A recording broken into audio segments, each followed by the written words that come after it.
Hi, welcome back. We are going back to Greece again. Today we're going to do chicken gyros. That's Gyros.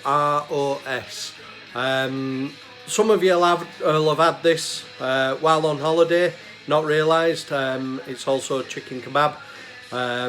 At the end of the day, you can also get it in Turkey where they call it a chicken doner kebab. So hopefully you'll enjoy it.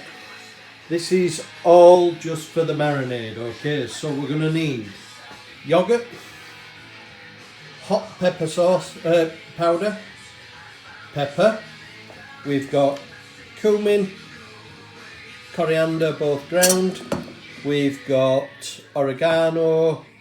We've got olive oil, red wine vinegar, salt.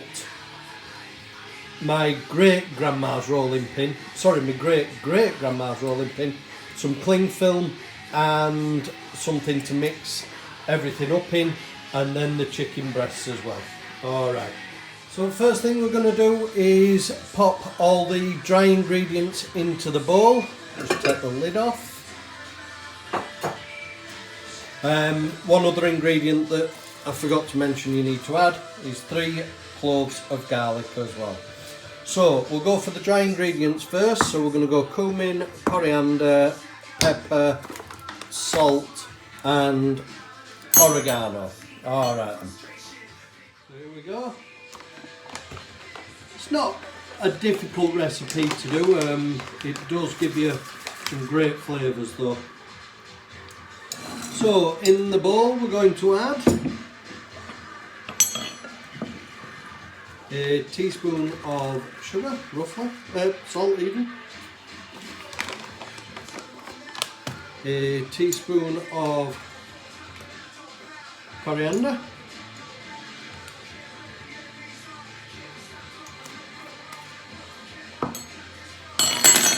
a teaspoon of cumin. Trust me not to be able to get this spoon in there.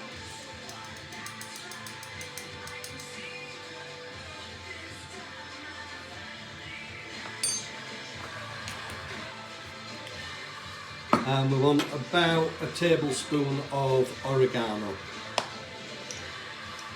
That's a dessert spoon, so 1 and a good pinch. Now then, for the pepper. So to have a bit of pepper in there. And as you know, I love my pepper.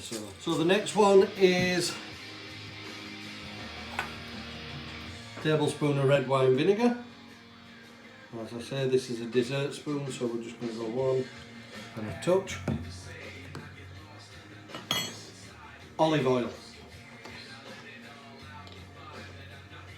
2 tablespoons, 1, 2, we'll go for 3 on that one. And I forgot to add another dry ingredient. Touch of hot chilli.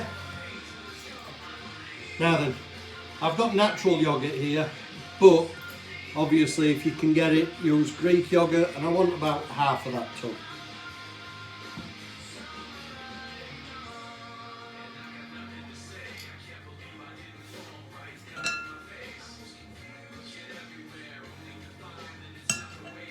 Get that in there, don't fall. That's it. Scrape that off there.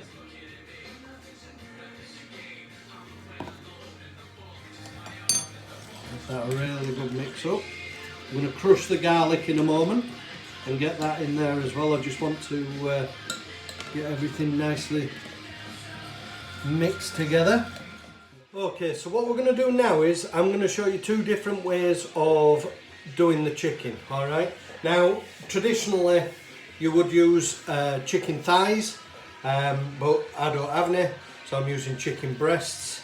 I don't know why you'd use chicken thighs, to be truthful, but hey ho, that's what you do. So first things first, get a filleting knife. That's a knife that you can bend very easily. You cut straight down the centre not all the way. You put your knife into the slot that you've just cut and then turn it on its edge. And what we're going to do is we're going to open it up.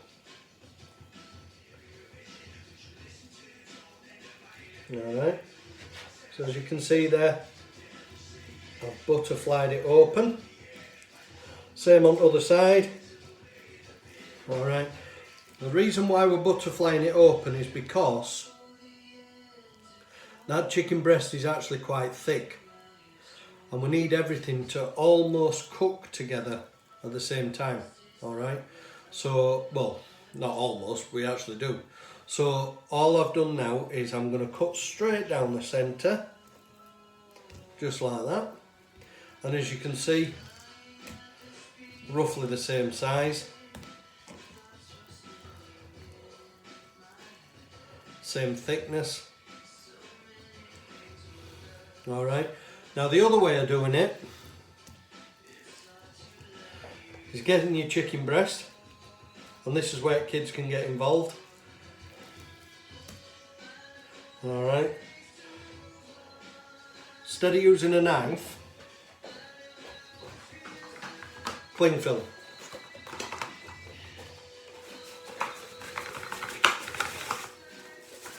Straight over your board, or over your chicken, sorry. Then getting your granny's rolling pin or husband keeper.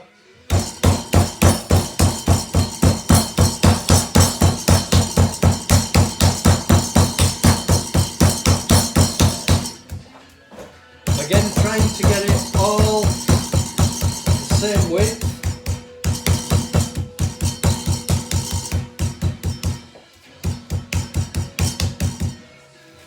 Take your clingy off, turn it upside down so it's on your work surface without putting the chicken juices all over it, and as you can see, roughly the same thickness. Alright, then just slice straight down the centre. Now the added bonus of doing it with the rolling pin is it tenderises the meat a little bit more. Alright, so I'm going to work through the other two chicken breasts now. I'm going to use the method with the rolling pin. Let's admit, it's a bit more fun than just using a knife. Alright, all we're going to do now is just drop them into the marinade. So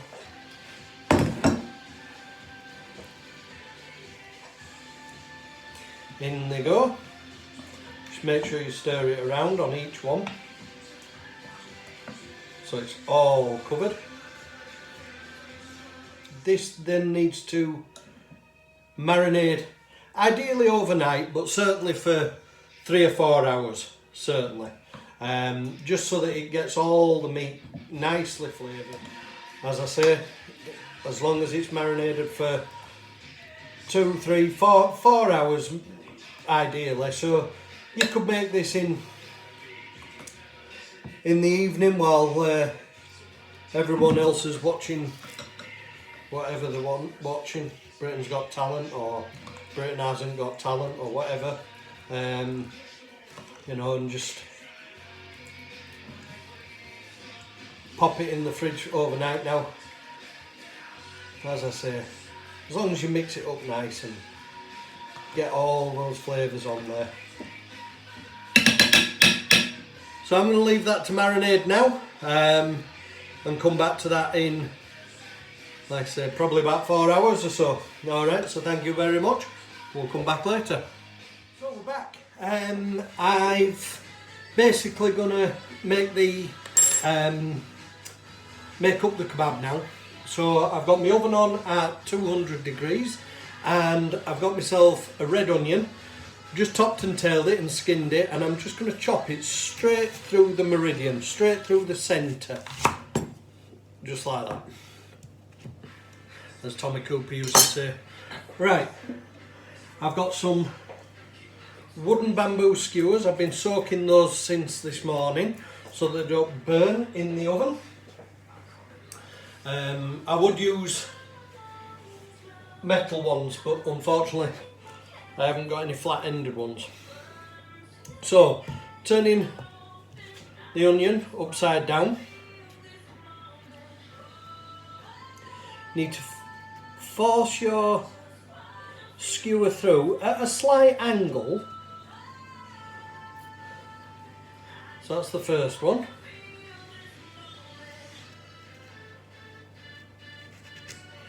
Second one.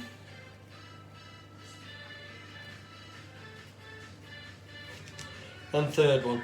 So they're all crisscrossing. Now turn it over and just gently push them through. So this is the messy part now. So getting your chicken.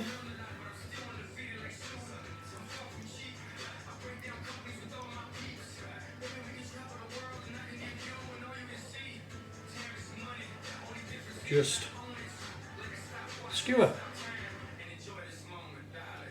Whoop.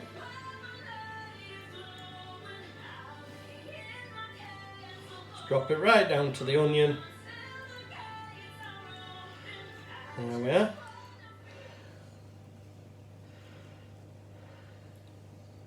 So there we are. That's the final bit. Right. So, the final bit now. Get the other half of the onion straight through the skewers.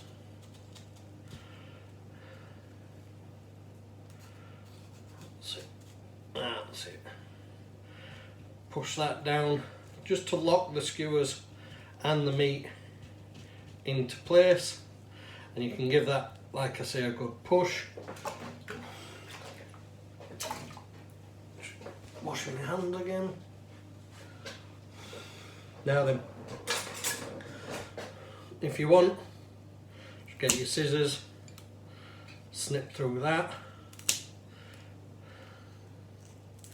If your scissors aren't strong enough, use a pair of garden secateurs. Just make sure you clean them, obviously, first. Bringing in your baking tray. I've oiled it. The reason I've oiled it is because that onion underneath can be part of the meal as well. As you put your kebab into the oven, obviously all that juice, the chicken juice, is going to go into the onion. Slicing it down later on, you're going to have yourself a nice juicy onion with all those flavours in. That can go into your kebab as well. So just put that onto your knife, slide it onto your baking tray, and that goes into the oven then for around an hour and a half at 200 degrees. Check it, it might need about, I don't know, it might need another half an hour. So between an hour and a half and 2 hours, whichever way you do it, always keep checking it. You don't want to burn your meat outright, but you do want a nice blackened edge to the meat. Not burnt, but nice caramelisation down the side of it. And I'll show you what I mean when it comes out of the oven. Okay, so as you can see, the chicken doner kebab, or gyros as it's supposed to be called, is actually cooked.